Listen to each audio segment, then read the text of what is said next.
अगर जो केसेस कल यूके में हुए हैं 80,000 88,000 के करीब, 80,000 ले लीजिए, अगर हम उसको पॉपुलेशन के बेस पे लें तो ये 14 लाख केस होंगे भारत की पॉपुलेशन पे अगर हम उसको लगाएं।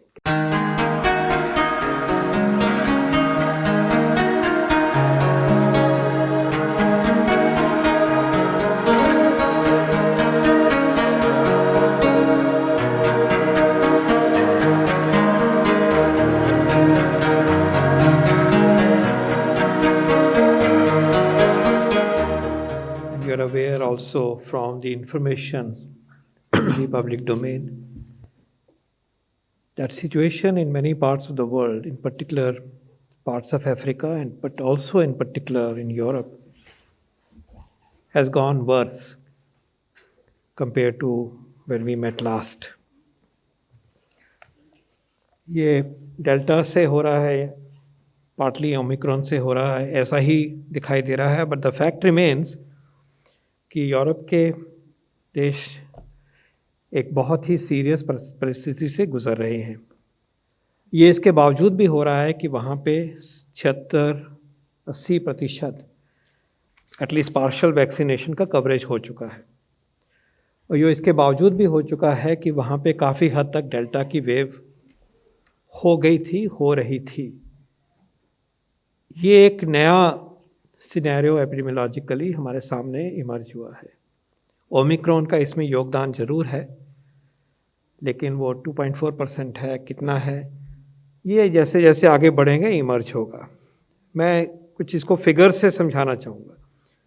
अगर जो केसेस कल यूके में हुए हैं 80,000 88,000 के करीब, 80,000 ले लीजिए, अगर हम उसको पॉपुलेशन के बेस पे लें तो ये 14 लाख केस होंगे भारत की पॉपुलेशन पे अगर हम उसको लगाएं। कहने का मतलब ये है, हमने वो 4 लाख वाली एक सर्च देखी थी, तो जो भी हो रहा है हम इसमें भी पूरी तरह से कहना कि डेल्टा है, दोबारा वाला डेल्टा है, ओमिक्रॉन की, ये इमर्ज हो रहा है।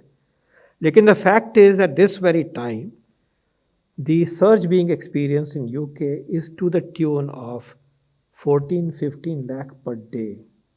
माइल्ड है कहा जा रहा है, वो भी देख रहे हैं। हॉस्पिटल का भी इतना हेल्थ सिस्टम पे प्रेशर नहीं है, वो भी हम देख रहे हैं। लेकिन ये सब कुछ एक इमर्जिंग सिनेरियो है, कहाँ जाएगा कहना मुश्किल है, अनएक्सपेक्टेड सिनेरियो है।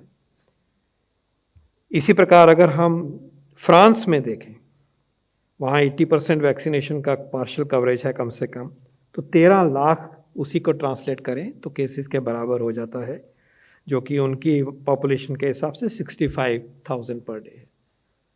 ऐसे ही जर्मनी में। कहने का तात्पर्य यह है कि जो एक साइक्लोन जैसा एक नंबर बढ़े हैं यूरोप में, वो स्टीप राइज आपने आपको दिखाया स्पेसिफिक कंट्रीज का। It's not only south Africa, it's not only Botswana, it's not only Zimbabwe. Something, a new phase of pandemic is being experienced in Europe, which is something that we have always been watching for. So ये हमें भूलना नहीं चाहिए। Government has taken tremendous and deep, comprehensive, far-reaching measures to prevent the ingress of Omicron into the country through restrictions and monitoring of the incoming passengers, you know that. And now that system has been streamlined. The government's R&D system has intensified genomic surveillance.